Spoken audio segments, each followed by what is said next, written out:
दोस्तों अगर आप अपने पीएफ को विड्रॉल करना चाहते हो तो इसका प्रोसेस अब बदल चुका है। अब आपको नए प्रोसेस के तरफ से जाना पड़ेगा। कैसे विड्रॉल करना है, क्या इसका स्टेप रहने वाला है, वीडियो में कंप्लीट गाइड आपको देने वाला हूं। तो वीडियो को कंप्लीट देखना, स्किप बिल्कुल भी नहीं करना। चैनल पर अगर आप नए हैं, पहली बार मेरी शक्ल देख रहे हैं, तो चैनल को सब्सक्राइब करके बेल आइकन को जरूर दबा दें। मैं इसी तरह का वीडियो आप तक लेकर आता रहता हूँ। चलिए दोस्तों अपने कंप्यूटर के स्क्रीन पर चलते हैं, वहां पर मैं आपको सारा कुछ डिटेल में समझा पाऊंगा। आपको सबसे पहले तो अपना जो ब्राउजर है वो ओपन करना है। यहाँ पर आपको सर्च करना है EPFO।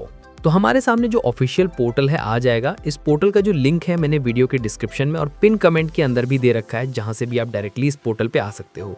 अब यहाँ पर आप सभी को सबसे पहले तो एक ऑप्शन यहाँ पर दिखेगा, KYC अपडेशन मेंबर। तो हमें इसी ऑप्शन पे क्लिक करना है। तो हम रीडायरेक्ट हो जाएंगे। अब यहाँ पर जितने भी एम्प्लॉय हैं, जिनका भी PF अकाउंट है, वो यहाँ पर आकर के लॉगिन कर सकते हैं, अपना PF का जो पैसा है वो विड्रॉल कर सकते हैं। लेकिन उसके लिए ज़रूरी होगा आपके पास में अपना जो UN नंबर है वो हो। तो UN नंबर अक्सर आप सभी की जो पे स्लिप है उस पर मौजूद रहता है। तो वहाँ से आपको देख करके अपना जो UN नंबर है वो यहाँ पर दर्ज करना है। साथ ही में पासवर्ड मांगा जाएगा। तो पासवर्ड आप सभी को पता होगा, आपने खुद से सेट किया होगा। इन केस किसी को नहीं पता है तो फॉरगेट पासवर्ड का ऑप्शन मिलता है। यहाँ से आप अपना जो पासवर्ड है वो भी फॉरगेट कर सकते हो, या फिर किसी को अपने UN नंबर नहीं पता है तो वो भी फॉरगेट किया जा सकता है बिना किसी कंपनी के हेल्प के। तो यहाँ पर हमने साइन इन करने के लिए क्लिक किया है, तो एक OTP आएगा हमारे मोबाइल फोन पर। ये जो OTP है हम यहाँ पर दर्ज करेंगे और सबमिट करेंगे। तो इस तरीके से हम पोर्टल के अंदर लॉगिन हो चुके हैं। लॉगिन करने के बाद में सबसे पहले तो यहाँ पर व्यू का एक ऑप्शन मिलेगा, जिस पे क्लिक करके कई सारे ऑप्शन आएंगे, जिसमें कि आपको एक ऑप्शन दिखेगा सर्विस हिस्ट्री का। अब ये जो ऑप्शन है इस पे जब आप क्लिक करोगे तो आप सभी के सामने पूरी एक लिस्ट आ जाएगी। पास्ट के अंदर आपने जिन भी कंपनीज के अंदर काम किया है, कब आपने ज्वाइन किया है, डेट ऑफ एग्जिट यहाँ पर मेंशन है या नहीं है। देखो PF का जो पैसा है विड्रॉल करने के लिए गवर्नमेंट की कुछ कंडीशन है। अगर यहाँ पर डेट ऑफ एग्जिट मेंशन है तो PF का जो पैसा है पूरा आप निकाल सकते हो अगर 2 महीने जॉब छोड़े हुए हो चुके हैं। लेकिन अगर आप जॉब के अंदर हो, यहाँ पर डेट ऑफ एग्जिट मेंशन नहीं है, भले ही आप जॉब छोड़ चुके हो, अभी एम्प्लॉयर ने मेंशन नहीं किया, तो ऐसे में एडवांस आपको विड्रॉल करना होगा PF। तो उस केस में फॉर्म अलग भरा जाता है। तो मैं सारी चीजें आपको बताऊंगा, आपको केवल यहाँ ध्यान से देखना है। तो यहाँ पर हमने चेक कर लिया। अब हम क्या करेंगे, PF का पैसा विड्रॉल करने के लिए एक बार हमें ये तो पता होना चाहिए कितना एक्चुअल में पैसा मेरा है। तो इसके लिए यहीं पर व्यू के सेक्शन में एक अगला ऑप्शन दिखेगा पासबुक का, जो कि यहाँ पर एक ऑप्शन है न्यू करके पासबुक लाइट वाला। हम इस ऑप्शन पे क्लिक करेंगे। अलग से आपको लॉगिन विंडो नहीं आएगी, डायरेक्टली यहाँ पर PF का जो पैसा है वो आपको दिख जाएगा। आप देखोगे पास्ट के जितने भी मेंबर ID होंगे उनके आगे यहाँ पर PF का जो पैसा है, कितना एम्प्लॉयर जमा करता है, कितना एम्प्लॉय जमा करता है, पेंशन का कॉन्ट्रीब्यूशन कितना है, वो सारी चीज़ें यहाँ पर दिखाई गई हैं। लेकिन यहाँ पर जैसे कि मैं बता रहा था कि ID के हिसाब से पूरी डिटेल में आपको रिपोर्ट कैसी देखनी है, तो इसके लिए यहाँ पर ऑप्शन दिखेगा सेलेक्ट मेंबर ID का। इस ऑप्शन पे क्लिक करोगे तो आप सभी के सामने कई सारी मेंबर ID आएंगी। अब जिस भी कंपनी का पैसा आपको विड्रॉल करना है, मेंबर ID यहाँ पर दिखाई गई है, कंपनी का नाम यहाँ पर दिखाया गया है। एक चीज ध्यान रखना है कि मेंबर ID यहाँ से देख जरूर लेना है कि कौन से कंपनी की कौन सी ID है, क्योंकि फॉर्म जब आप भरोगे तो ID ही अक्सर हर जगह पे शो होती है। ठीक है, तो जैसे कि यहाँ पर हम एक कंपनी का सिलेक्शन करेंगे और व्यू के ऑप्शन पे क्लिक करेंगे तो आप देखोगे कि हमारे सामने पूरा ही कंट्रीब्यूशन का एक चार्ट आ चुका है।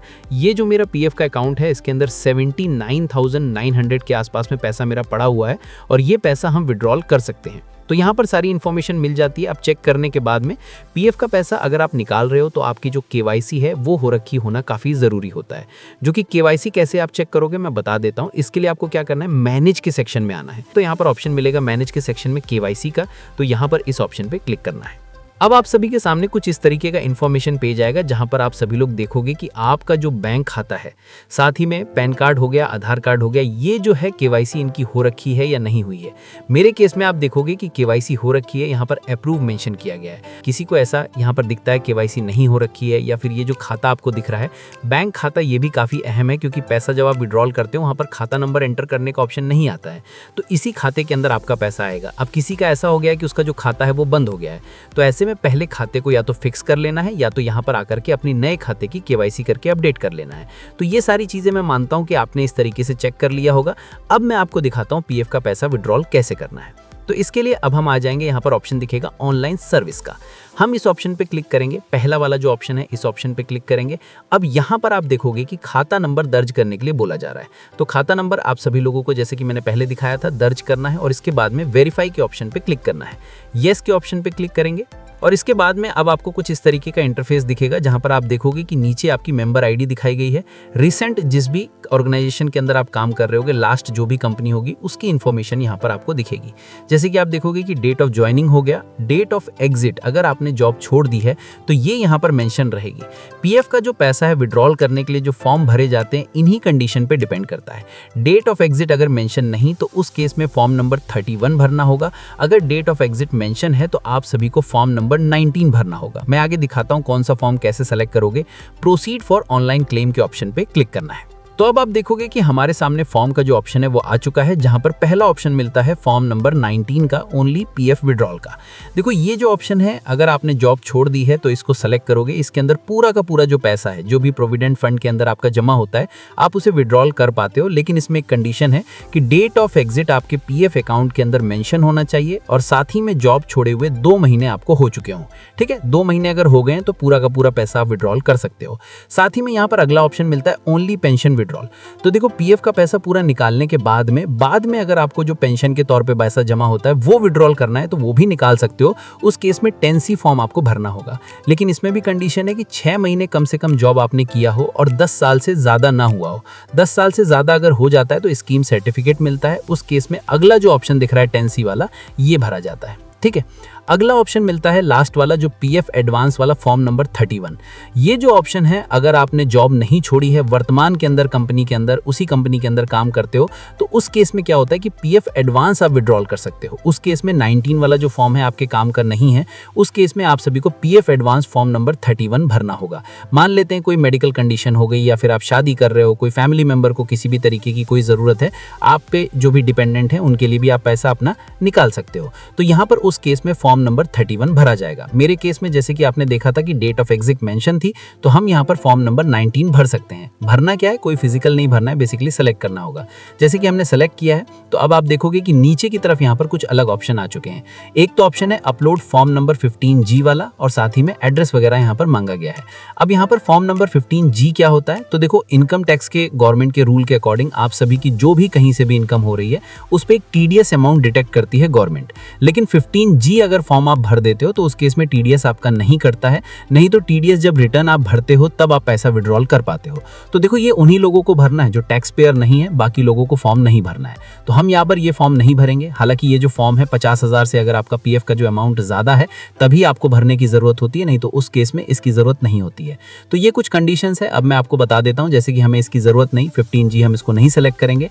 एम्प्लॉय एड्रेस के सेक्शन में आना है, आपको अपना जो एड्रेस है दर्ज करना है। इतना करने के बाद में आप सभी को ऑप्शन मिलेगा गेट मोबाइल OTP का। इस ऑप्शन पे क्लिक करना है अपना पीएफ का पैसा विड्रॉल करने के लिए। बेसिकली एक ऑथेंटिकेशन होगा, आपके फोन पर एक वेरिफिकेशन के लिए OTP आएगा जो कि जिसके जरिए हमने लॉगिन किया था, जिस पर OTP आया था उसी नंबर पर आएगा। आप यहाँ पर दर्ज करोगे और इसके बाद में validate OTP and submit claim form, इस ऑप्शन पे क्लिक करना है। आप देखोगे कि हमारे सामने सक्सेस का जो मैसेज है वो आ चुका है। हमने पीएफ का पैसा विड्रॉल करने के लिए जो क्लेम फॉर्म है वो सफलतापूर्वक यहाँ पर भर लिया है।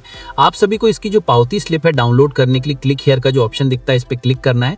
तो आप यहाँ पर देखोगे ये जो फॉर्म है सफलतापूर्वक मेरी तरफ से भरा जा चुका है। इस पे एक ट्रैकिंग ID मेंशन करी गई है जिसके जरिए आप अपना जो पीएफ का स्टेटस है वो जान सकते हो। तो आप इसे सेव करके अपने पास में रख सकते हो। आपके पीएफ का पैसा विड्रॉल करने का जो फॉर्म है आपकी तरफ से भरा जा चुका है। अब देखो 5 से 7 डेज का एक वर्किंग एक टाइम होता है। मोस्टली जो क्लेम होते हैं इसी टाइम फ्रेम के अंदर आप सभी के खाते के अंदर आ जाते हैं। कभी भी आपको क्लेम को ट्रैक करना है तो ट्रैक क्लेम का ऑप्शन मिलता है जिस पे आकर के अपना जो वर्तमान स्टेटस है वो आप यहाँ पर जान सकते हो कि वर्तमान में हमारा क्या स्टेटस है। जैसे कि देखोगे कि ऑनलाइन क्लेम हमने अभी जस्ट भरा है, अभी हमारा जो पैसा है वो अभी सेटल नहीं हुआ है क्योंकि जस्ट हमने भरा है। जैसे ही क्लेम सेटल हो जाएगा, जैसे कि देखोगे एक पास्ट के हम दिखाएं आपको, हमने इससे पहले क्लेम जब भरे थे तो यहाँ पर आप देखोगे कि ये जो क्लेम है हमारे खाते के अंदर आ चुके हैं। तो देखा अपने दोस्तों किस तरीके से आप नए प्रोसेस से अपने पीएफ को विड्रॉल कर सकते हैं विदाउट एनी प्रॉब्लम। अगर वीडियो पसंद आया है तो वीडियो को लाइक कर दो, अपने दोस्तों को भी शेयर कर दो ताकि उन्हें भी हेल्प मिल सके। और भाई अगर चैनल पर नया हो, मैं अगेन कह रहा हूँ चैनल को सब्सक्राइब कर रखो। यहाँ पर आपको इसी तरीके का टिप्स एंड ट्रिक्स मिलती रहती है। मिलते हैं दोस्तों किसी और एक टिप्स के साथ किसी और एक वीडियो में।